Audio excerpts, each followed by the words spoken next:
Let's talk about finding your niche.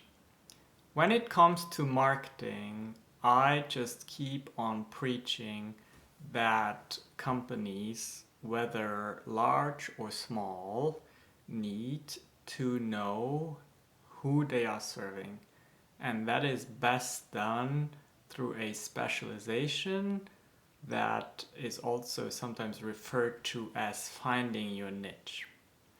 And there are several problems with this concept when you think about finding your niche. The first one is that when you think about specialization, you immediately also have a fear of missing out. You think that by not serving everyone, or at least telling the world that you're willing to help everyone, you're missing out, because you think that if you say, I focus on X, if someone comes and says, I'm not X, then they'll walk away. And that is a fallacy, my dear friends. And here is why. If you set yourself up as a specialist, the word per definition means that you have skill set enough to call yourself a specialist. So you are a step above a generalist.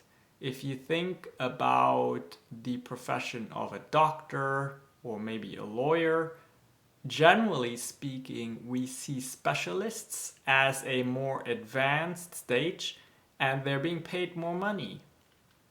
For example, in my line of business, I have a niche in helping healthcare and wellness companies.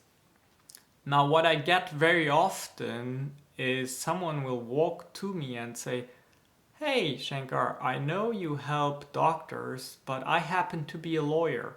I happen to be a counselor. I happen to be a psychologist. We are very similar, you know. Would you be willing maybe to help me as well? And that is how, by portraying yourself to the outside world as a specialist, you actually have a foot forward instead of backward. And something else that I notice is that by specializing, you have a much easier way to speak about something that is actually relevant and precise in your marketing.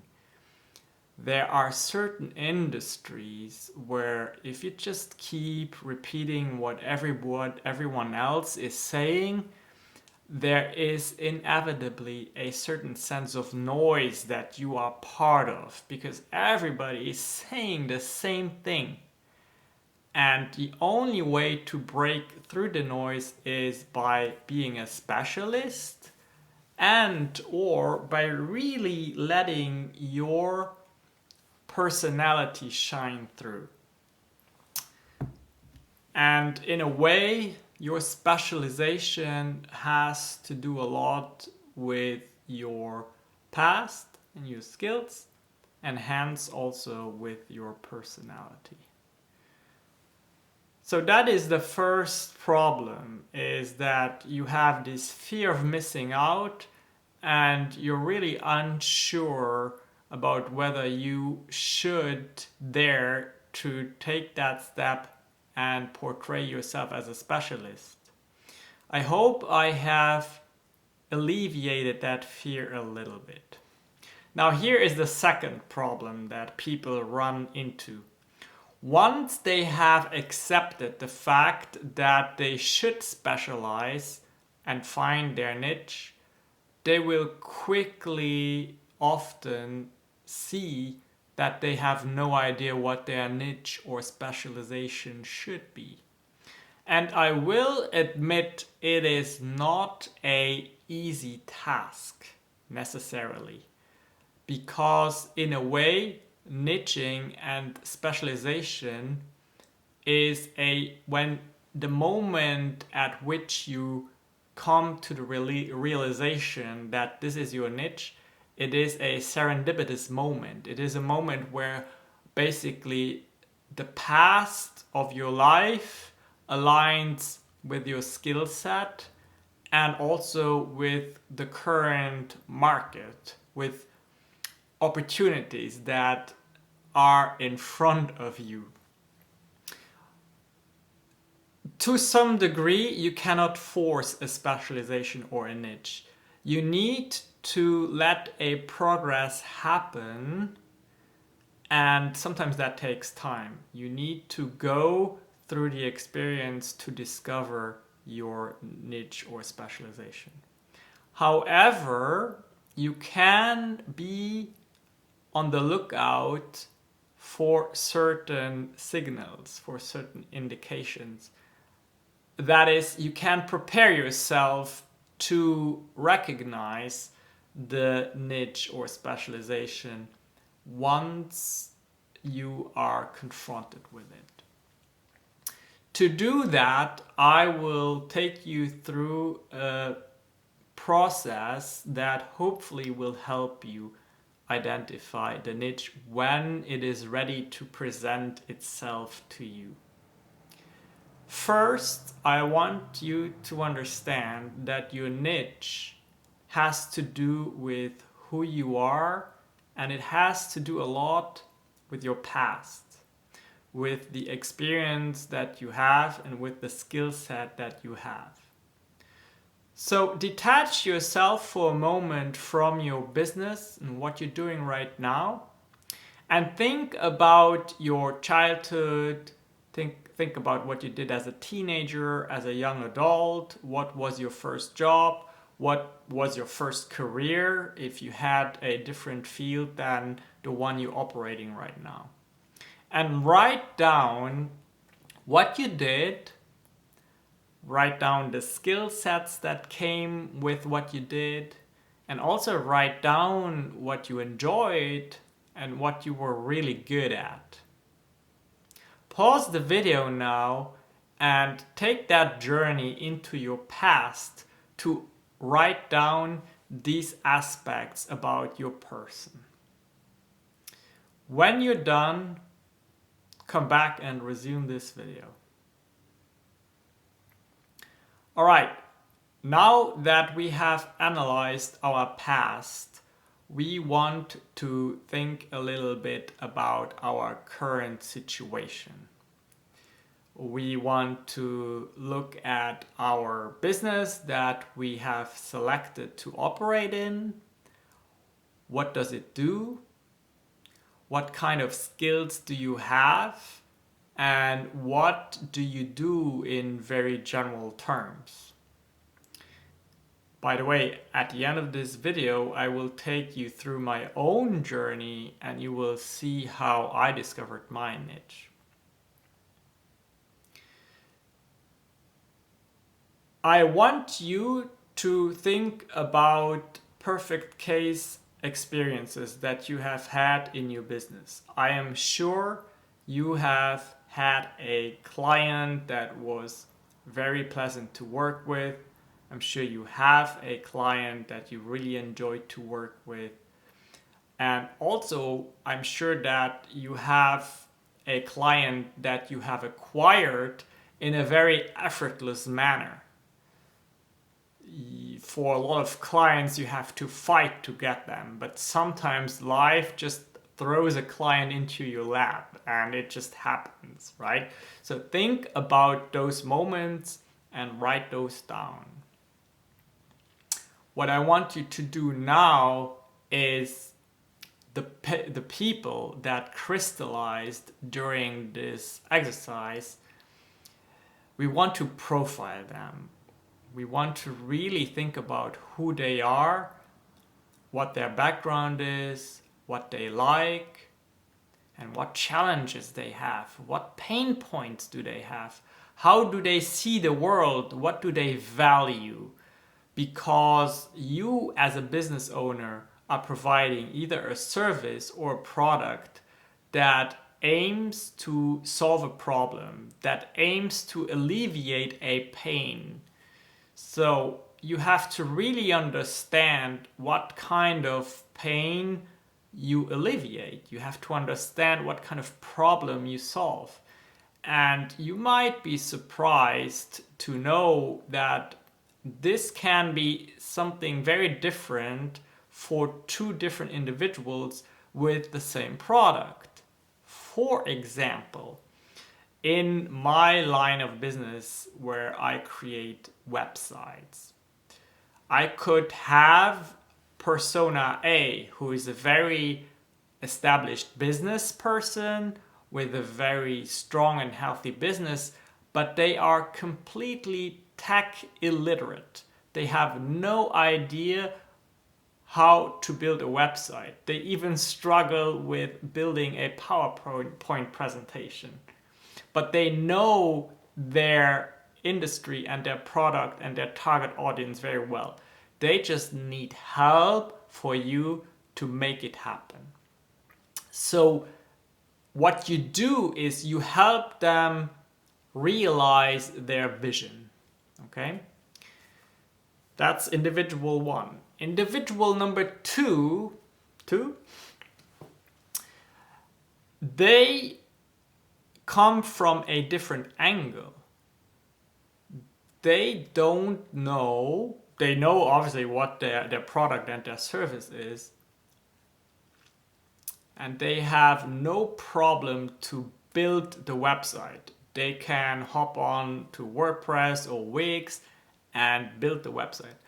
But what they don't know is how to take all their knowledge and organize it into media, copy, video, you name it, and present it in a form where it is able to help their target audience reach out to them. So in both instances, we created a website, but there was two different approaches, two different kinds of pains that we tended to. Pain number one was a technological problem that we solved. And pain number two was a creative problem that we solved. And this is very important to understand. Now, I portrayed this difference in personalities to you, but we can go further. Of course, your people that you came up with have a certain level of education. They have a certain skill set that they master. They have a certain set of demographics. They have a certain financial situation. They may be local, they may be not. They may be specialists themselves or not. Think about how they came into that situation where they found you as a provider of the service or product.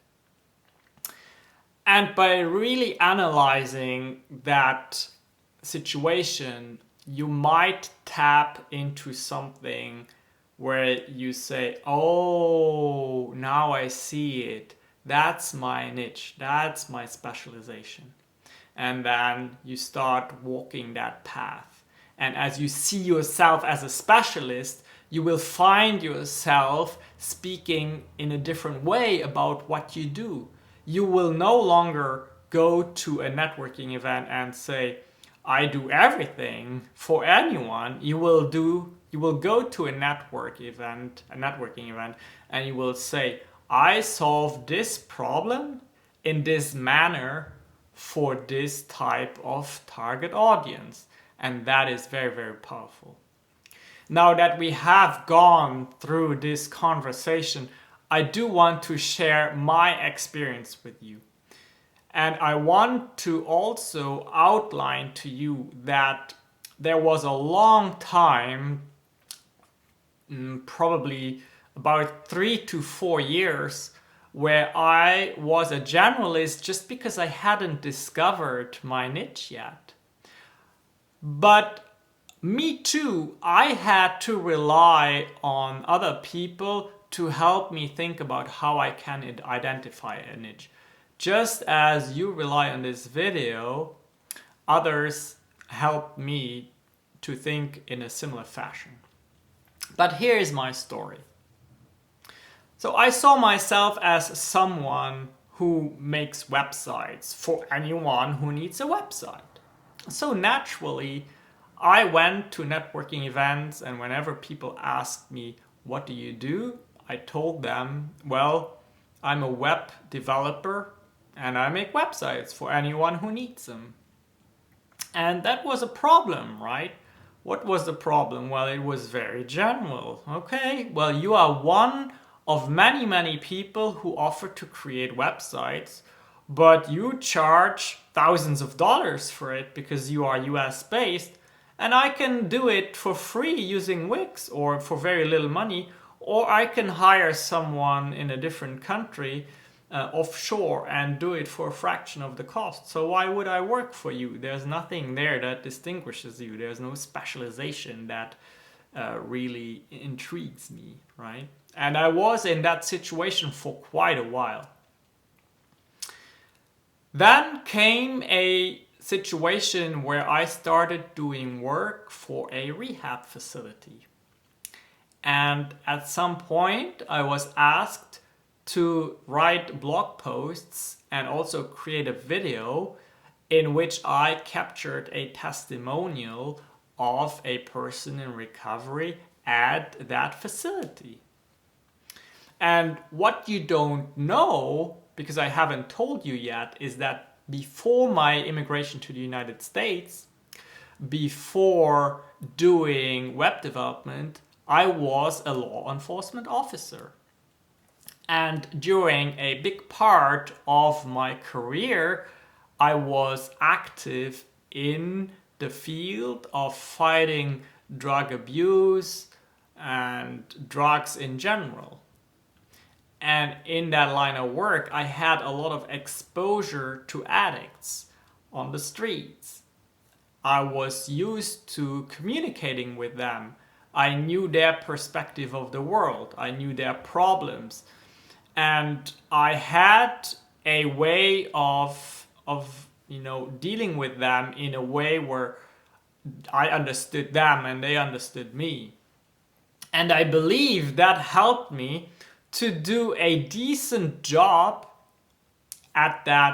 for that client, in which it was essential for me to have a good communication process with that person in recovery, in which it was essential for me to know what is okay to bring up in such a conversation. It's hard to explain, but this is an example where a few things in my past aligned with a mission in the present.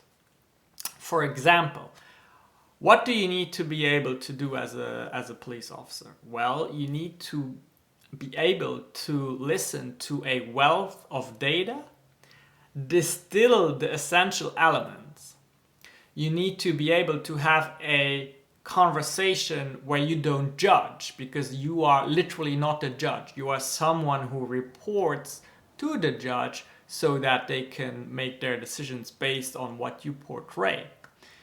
And you need to accurately capture the experience that these individuals lay out to you. And believe it or not, that is very essential when you create marketing materials. You need to capture this experience and this account in a respectful but accurate way, and then retell the story so that potential leads, people who want that same help, will say, well, I can relate to that, and I will now start working with this company, or I will inquire about the service. And that was a moment where I saw, wow, there is an alignment of my past with the present. And I can now confidently say that I might have tapped into a niche here. This might be my specialization. So I saw this rehab facility as a wellness facility in a greater perspective. And I also knew that attached to this idea was healthcare. And I decided to position myself as a healthcare and wellness specialist. And here is the problem. Here comes another challenge that business owners often see. They are afraid that once they have decided to be a specialist, they have the imposter syndrome, right? They think, well, am I really in a position where I can say that? Can I say I specialize on healthcare without having a doctoral degree, a medical doctor's degree, with whatever you need? And the answer is yes, you gotta be very confident in yourself. And if you have identified that you have helped a wellness company, well, then you are effectively someone who can specialize in that.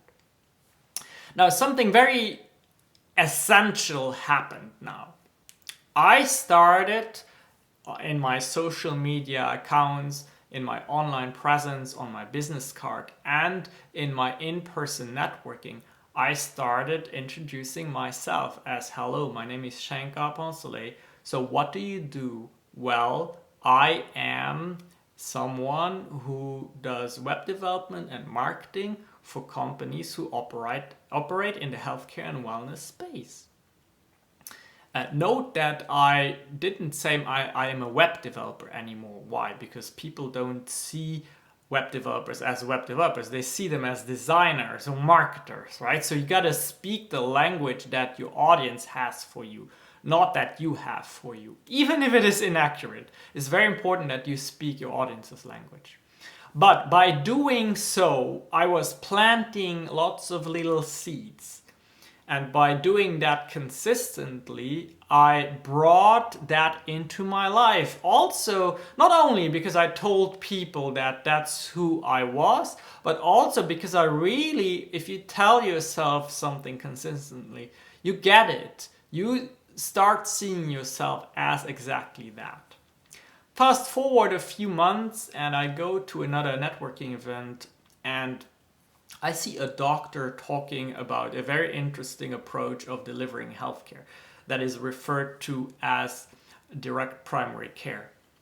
And I liked that concept so much that I walked up to the doctor at my earliest convenience and I said, hey, my name is Shankar, I do website and marketing and I focus on healthcare and wellness.